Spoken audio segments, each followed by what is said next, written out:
Ever since she was born, Yun has had the ability to see the red lines that connect people who have had close relationships. When she was little, she didn't understand what those lines meant, but she knew she was the only one who could see them. Eventually, as she matured, Yun understood what those lines meant and drew pictures to represent what she saw. One day, through her drawings, her mother discovered that her father was cheating on her with her aunt and decided to attack him with a knife. After the loss of her father, Yun discovered that her gift was actually a curse, and she decided to isolate herself to prevent other people from getting hurt. By the time she reached adulthood, she was deeply depressed and decided to end it all. However, no matter how many times or ways she tried to end it, she never managed to complete her plan. Apparently, as well as seeing red threads, Yun was also immortal. So, since she would have to live with that burden, she dedicated her life to finding out why those lines had appeared. The curiosity to know who created those threads and who else can see them pushed Yun to start an investigation, because with those answers, perhaps she would be able to break her curse.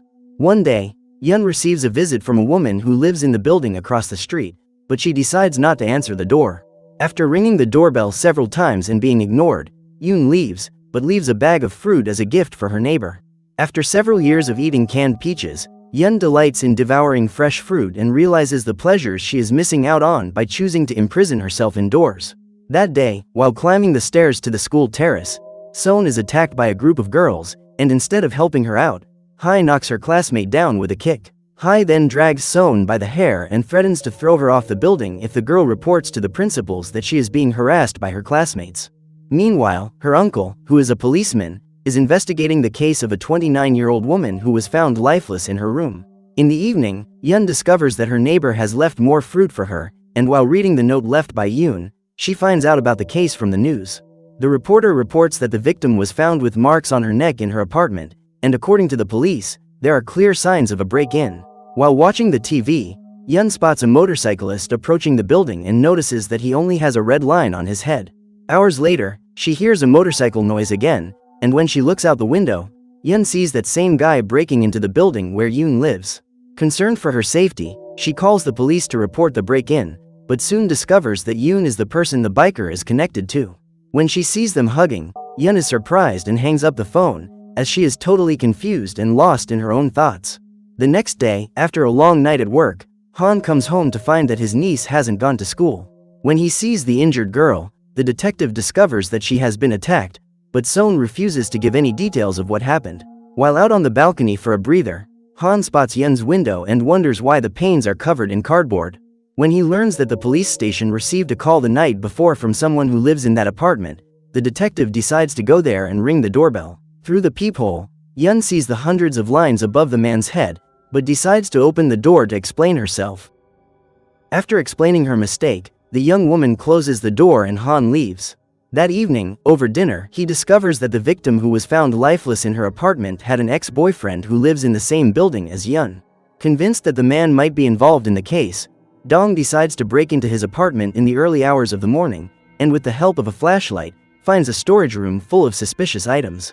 At that moment, Dong takes out his cell phone and calls the detective, but ends up being attacked by Jung, who uses a metal bar to hit him. Seeing the man approaching, Dong tries to dodge, but ends up being hit on the head and faints. When he realizes that his friend is in trouble, Han hits the gas and drives to the building. After tying up the policeman, Jung puts on his helmet and walks to the building across the street. Seeing him, Yun again has the feeling that her neighbor is in danger, so he grabs a kitchen knife and goes after the biker. However, as she leaves the building, the young woman begins to suffer a panic attack and faints. When she opens the door, Yoon is happy to see her boyfriend, but soon notices that he has a different look on his face and the man grabs her neck. Suddenly, Yun appears, but she is paralyzed with fear and can't react. At that moment, the criminal takes the knife from her hand and attacks the young woman. Seeing her neighbor injured, Yoon strikes the criminal and tries to help Yun, but Jung attacks her again. Just then, Han parks his car next to the building and enters Yun's apartment, having seen the door open. Looking out of the window, he draws his gun to shoot the man, and just as the man is about to attack Yun once more, the detective pulls the trigger. Seconds before he loses his life, he sees the line above his head disappear and begins to smile. Minutes later, the ambulance appears and Yoon is taken to hospital. After rescuing his friend, Han goes to talk to Yun and returns the sunglasses to her. Suddenly, Seon appears and the detective discovers that Yun and his niece know each other. According to Seon, They were classmates in elementary school until Yun was abandoned by her mother shortly after her father perished. After using her gifts to save someone's life, the young woman comes to see red lines differently and decides to accept her fate. Hours later, as the sun is about to rise, Yun receives a message from an unknown number and discovers that there is another person with the same ability. The next day, when she arrives at school, Sohn discovers that Hai has opened her locker and found a letter she received. Being humiliated in front of her whole class, Sohn attacks the student and tries to get her letter back, but Hai knocks her down and starts hitting her. When she enters the classroom and sees the two students fighting, the teacher defends Sohn and allows her to go home early. While investigating Jung's apartment to find out why he attacked his own girlfriend, Han finds the storage room where he kept the suspicious items and realizes that the walls are completely covered in red line drawings. When he gets home, Sohn puts on the glasses she found at school and starts to see a wire on the top of her head. When she looks at her uncle while wearing the glasses, she sees hundreds of lines and screams in despair. Surprised by her new discovery, the girl walks down the street while looking at people and trying to understand what those red lines mean. During her observation, Sohn notices that some wires are connected and wonders what the link is between those people. After a few hours, the young girl finally figures out what those lines mean and goes to school feeling confident. When she gets there, she discovers that her teacher is one of the few people in that school who has never had a relationship, while at the same time she discovers that Hai has had countless, connecting the red wires in her head even with teachers. That day, teacher Gyu Jin introduces the students to her new classmate called Yun, and Hai immediately starts making fun of her. Concerned about his niece's behavior lately, Han decides to go to the school where she studies to talk to the teacher.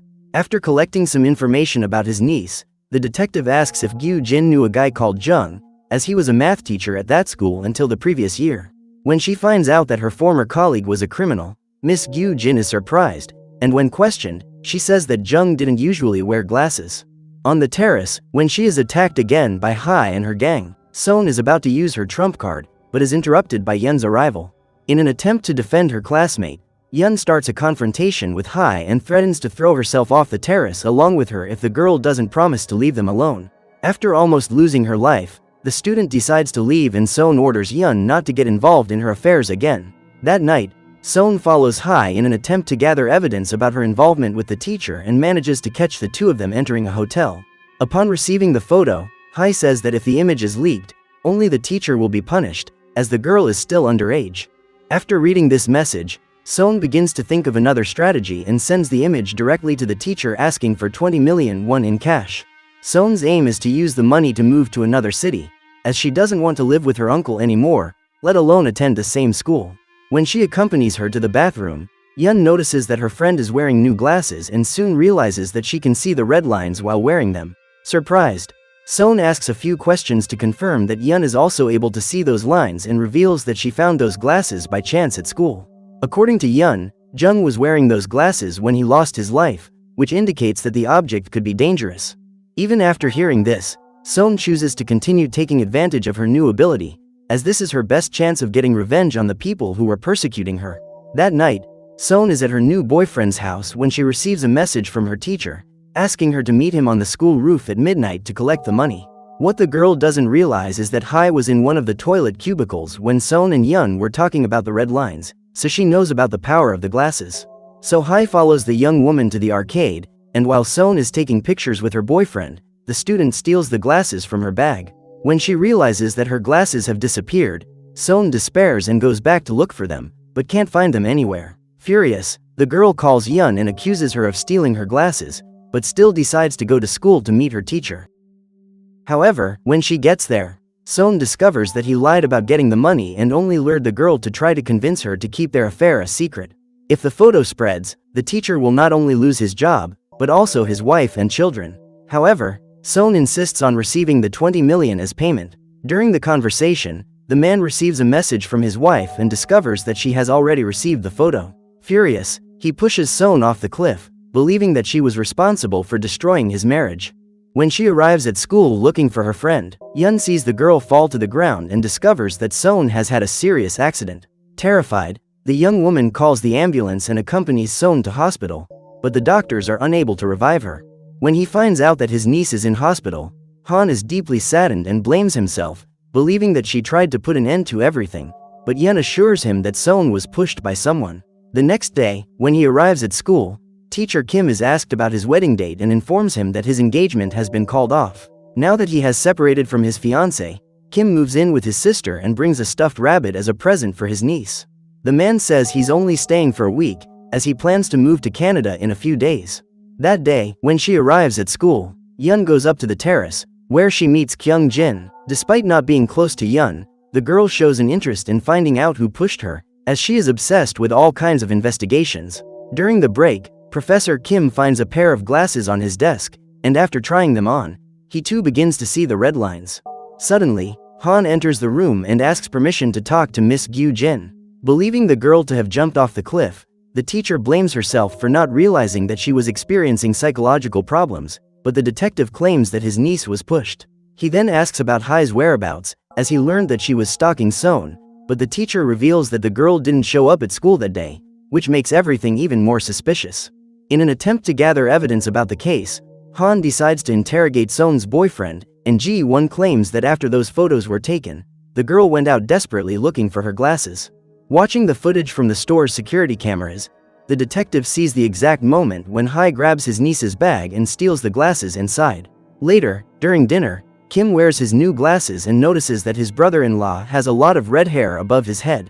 When asked about the end of his engagement, the teacher reveals that one day, when he came home from work, he found his wife in bed with his friend. Jung and his brother-in-law then go out to talk, and Kim discovers that he is having an affair with a resident of the building. When they are both going back up to the apartment, Kim presses the button for the 4th floor, and as soon as the door opens, the red line points to the apartment where Jung's mistress lives. At this point, he tries to get out of the elevator, but is pulled back to the 10th floor. The next day, when he arrives home with his sister and niece, Kim finds a box that has been sent to the resident of 401 and decides to go downstairs to deliver it personally, with the aim of finding out who his brother-in-law's secret relationship is. A few days later, the photo of Hai with the teacher spreads throughout the school, and both students and teachers are shocked by the news. After losing the most important things in his life, teacher Seong-jin is consumed by a sense of guilt and shame, so he decides to put an end to everything. After visiting the crime scene, Han seeks out Yun at school and asks her if she knows why her niece returned to school on the night of the tragedy. At this point, the young woman asks the detective to find Son's glasses, as this will help him understand what happened that night. Meanwhile, Kim is following Jung and finds him in a high-end restaurant with his neighbor from 401. Determined to unmask him, the teacher calls his brother-in-law and asks where he is, but Jung lies and says he's not in Seoul. After proving that his brother-in-law is a compulsive liar, Kim returns home and, hours later, shows up at the hotel where Jung is staying with his mistress. When he is discovered, the man tries to explain himself in order to convince his brother-in-law to keep the affair a secret until he has time to talk to Ryong. The next day, Kim packs his bags to leave and says goodbye to his sister, as he doesn't know when he'll get the chance to see her again. While he's getting his things together at work, the teacher receives a message and discovers that his sister has crashed into a neighbor's car. After being informed of the betrayal, Ryong takes his car and hits Chae-rin's vehicle several times, who is extremely frightened by the attack. While Kim is trying to calm his sister down, Jung arrives on the scene, and instead of taking his wife's side, he rushes over to take in his mistress. Furious at this attitude, Kim strikes his brother-in-law, but his sister stops the attack. As soon as the couple leave, Ryong reveals the truth to his brother. The woman tells him that she is actually his mistress, as Jung is married to Chae-rin. After Kim found out, he decided to end his affair with Ryong, and the woman freaked out. After finding his niece's diary, Han discovers that the glasses she was wearing allow her to see something that no one else sees, so he decides to interrogate Yun to find out what those drawings mean. Upon hearing her explanation of the meaning of those red lines, the detective says that the story is absurd, but he doesn't think Yun is lying. That weekend, the young woman gets a job as a receptionist at the Maison Hotel and spends the whole night at the front desk while Detective Han and Dong gather all the information they have collected so far to try and find out who pushed Son off the terrace. By connecting the photo of everyone involved into a single mural, they come to the conclusion that Professor Seong-jin put an end to everything because of his guilt at having pushed the girl. On Sunday, Yun is visited by two friends from school, who have decided to join her at work. When she sees one of the clients take the key and go up to her room, Kyung Jin recognizes her and says that she works in the school's administration department. After spending a few hours alone in her room, Mei Sung returns home and watches the city with her glasses to see the millions of red lines floating in the sky. Upon returning home, Yun turns on the TV and discovers that a new victim was eliminated the night before. The perpetrator was arrested near the scene and confessed everything he had done with a smile on his face. On seeing the images of the criminal, Yun notices that he is wearing a pair of glasses identical to Son's and realizes that there are other glasses that give their wearers the ability to see the S lines. On Monday, at the end of class, Yin approaches Yun and invites her to visit his swimming school. He remembers that she said she liked empty places and takes the opportunity to spend some time alone with her. Ever since he saw Yun for the first time, Yin began to take an interest in her, and thanks to Kyung Jin, he found an opportunity to get close to the girl. Even without knowing anything, Yun feels the urge to jump into the water and Yin quickly gets into the pool to prevent her from drowning. Then, while waiting for their uniforms to dry, they eat instant noodles and Yun tells him about her ability to see red lines on people's heads. The young woman reveals that, just like her, Yin and Kyung Jin don't have any red threads, and even though he doesn't understand what these lines mean, the young man says he believes her. The following weekend, once again, Mei Sung books room 206 at the Maison Hotel, and while she's cleaning the corridors, Yun hears her shouting at herself while looking in the mirror, as if she's staging something to tell someone. A few months ago, in that same room, the woman found the glasses that gave her the power to see the S lines, and since then her hobby has become complete. Mei Sung's favorite hobby is watching the customers in room 205 through a hole in the wall, but when she sees Mr. Lee on the other side, she is surprised. Ever since she first saw the music teacher, Mei Sung has fallen in love with him, and when she finds out that the man is meeting Kaylin, she collapses. At that moment, she goes down to reception and says she wants to extend her stay until the next day. Then, when Kaylin shows up to meet Lee once again, Mei Sung hits her with a fire extinguisher and puts on the woman's clothes to go meet the music teacher. Seeing his coworker in his room, Lee wonders what's going on and is even more confused when she starts reciting the phrases she's practiced in front of the mirror. Then, when Mei Sung comes towards him, Lee pushes her away and gets up to leave, but ends up fainting before he reaches the door. After taking the teacher back to bed, Mei Sung reveals that she put sleeping pills in his water and hugs Lee while she waits for him to wake up. Just then, however, the woman sees a bloodstain spreading across the pillow and panics, because the last thing she wanted to do was end the life of the man she had secretly wanted all this time. So, when the red thread disappears, Mei Sung feels guilty, and ends up using a stapler to hit her own body several times. Hours later, Kaylin manages to get out of her room and finds Yun, who helps her free herself from her bonds. She then enters room 205 and sees Professor Lee's body. When he arrives at the scene, Han finds Mei Sung's body and looks for her glasses in every corner of the room, but can't find them. When talking to the detective, Yun says that Mei Sung always wore a pair of glasses when she was at work and reveals that this object messes with the wearer's mind. According to her, Mei Sung only had a red line that didn't connect to Lee, so it's impossible to know what motivated the attack. When night falls and all the police have left, Detective Han returns to the hotel and decides to empty the bathtub where Mei Sung's body was found. In doing so, he finds the glasses the woman was wearing and puts them on his face. The detective then looks in the mirror and can see for himself the red lines that Yun was talking about. So what did you think of this series? Leave it in the comments below. And if you liked the video, like and subscribe for more series recaps. See you next time.